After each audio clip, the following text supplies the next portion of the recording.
Hello colonel रँगरल Bhosale. हां बोला. हां हां अच्छा ठीक आहे. कोणाचा फोन होता? Doctor Agashi. Congrats. Reports normal आहेत. No complications. Thank God. काय झालं असतं तर दोष कोणाला दिला असता? देवालाच ना. स्वतः ते निर्णय घ्यायचं शाणपणाचं वाटलं होतं ना. अरे तुमचा संसार हनीमूनच्या गुलाबी दुलईतून अजून बाहेर यायचा आहे. आमचा 27 वर्षाचे घाव सोसून कणखर झालाय. घ्या की आमचा ॲडवाइस कधीतरी. Practicality is not always sensible. Sorry पप्पा, चुकलं. सॉरी म्हटलं की झालं, संपलं सगळं. तुम्ही असं वागून सुद्धा दादा किती आपुलकीने विचारपूस करून गेले. दादा येऊन गेले इथे, दुपारी आले होते. बोलले नाहीत मला. तू ओळखतोस दादांना, ते कुठल्याही गोष्टीचा बाऊ करत नाहीत. दादांच्या या साध्या वागण्याचं कधी कधी दडपण येतं मला. भांडणाऱ्या माणसांपेक्षा न भांडणारी माणसंच गप्प करतात तुम्हाला. खरंय तुमचं. चला आता जेवून घ्या, उशीर झालाय. एक मिनिट, एक बेर पिऊया. बिलकुल नको. घ्या.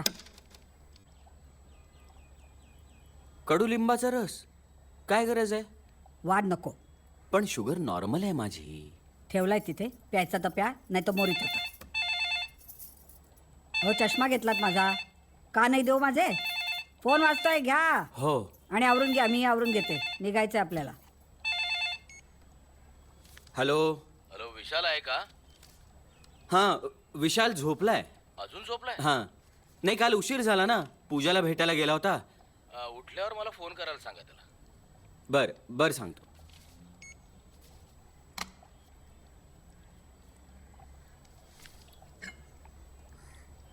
गुड मॉर्निंग दादा. अरे वा, उठलास का तू? हो. हां, तुझा फोन होता बाबा. कोणाचा? अरे नाव विचारायचं विसरलो बघ. हल्ली विस्मरण वाढत चालले तुमचा दादा. पूजाला भेटायला गेला होतात, बोलला नाहीत. तब्येत सुधारल्यावर लगेच परत म्हणालात. हो. फक्त तब्येतीच्या कारणावरून तिथे राहते असं वाटतं तुम्हाला? हे बघ, मी माझं कर्तव्य पार पाडलं, तू तुझं पाड. कसलं? अरे बोल जरा मातोश्रींशी.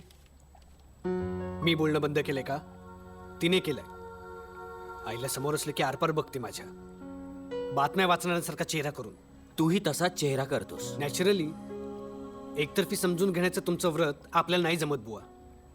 10 दिवस झाले पूजा तिथे. आईने एकतरी फोन केला तिला? पूजाने सुद्धा नाही केला फोन. कशी करणार ती? तिला सुद्धा सेल्फ रिस्पेक्ट आहे. त्या दिवशी आई कशी बोलत होती तिला. त्यावेळेला तू आईच्याच बाजूने बोलत होतास. पूजाने चल म्हटलं तेव्हा तुला धक्का मारायचं काम सुद्धा मीच केलं. Thanks for that. मनापासून. माझ्या अजूनही गोंधळलेल्या मित्रा, त्यावेळेला ज्या आधाराची गरज तुझ्या बायकोला होती, त्याच आधाराची गरज आज तुझ्या आईला आहे. त्या दिवसापासून तू आणि पूजा जवळ आलात, आईला बोलतं केलंस तर सगळेच एकत्र येऊ रे. पण दादा, मी प्रयत्न केला ना की ही लगेच. हो, मंजुळाबाई आली की तिला बाथरूम स्वच्छ धुवून ठेवायला सांगा. मी सान्यांकडे जाऊन येते. कोशिंबीर करून ठेवली फ्रीजमध्ये. बाहेर ओट्यावर दूध आहे, थंड झालं की फ्रीजमध्ये ठेवा. किल्ल्यांचा सेट कुठे आहे? बेडरूम मध्ये. पाहिलं आर पार. मी इथे बसलो तर रजिस्टर सुद्धा नाही केलं. अरे हीच वेळ आहे, बोल तिच्याशी. अरे किल्ल्या माझ्याकडेच आहेत. हाक मार तिला, दे तिला. उठ जा जा. आई, आई या. हो, किल्ल्या नाही येतात. आई माझ्याकडे आहेत. येते मी. त्याने किल्ल्या दिल्या आहेत ते कुलूप उघडण्यासाठी. तुम्ही आवरून घ्या, नाटकाला जायचंय. विशाललाही घेऊन जाऊ बरोबर. 2 तिकिटात 3 माणसं सोडत नाहीत. किती पीळ वाढवणार आहेस नंदा तू. अगं आपलाच मुलगा आहे ना तो, जरा बघशील तरी त्याच्याकडे. बोलू नकोस हवं तर.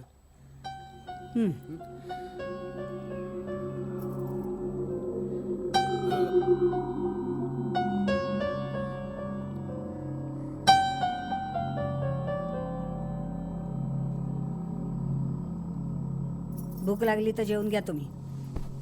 या घराला एकत्र आणायचं म्हणजे माझं मरण एवढा एकच उपाय दिसतोय आता मला. हो काय बोलताय हे? प्लीज.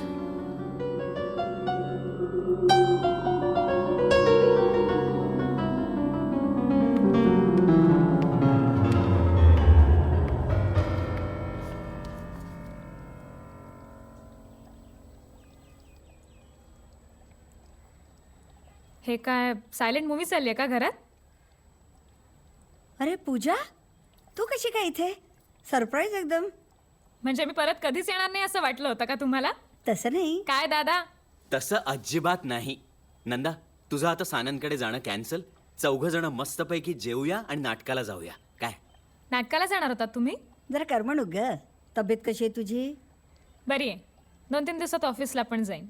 नाही, मी फोन करणार होते तुला, पण ह्यांच्याकडून खुशाली कळली. आता आराम कर. ऑफिसचं राहू दे. आईला दादा, नाटकाला जायची काय गरज आहे? यांचंच बघा. अगदी जन्मोजन्मीच्या मैत्रिणी असल्यासारखं बोलतायत. चुप रे. चल ग. बरं झालं तू आलीस, बरं वाटलं.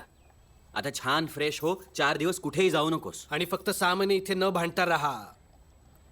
6 महिने? हो, 6 महिने. विशाल, 1 मिनिट. आपण चौघे एकत्र असताना मी बोलणार असा डिसिजन झाला होता. मग मी बोलणार.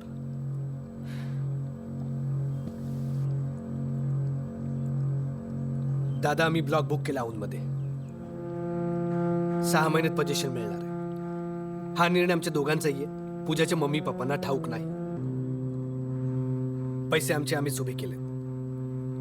ब्लॉक बुक केला म्हणजे संबंध तोडायचे असं नाही. फक्त या फालतू एकत्र राहण्याचा कंटाळा आला मला.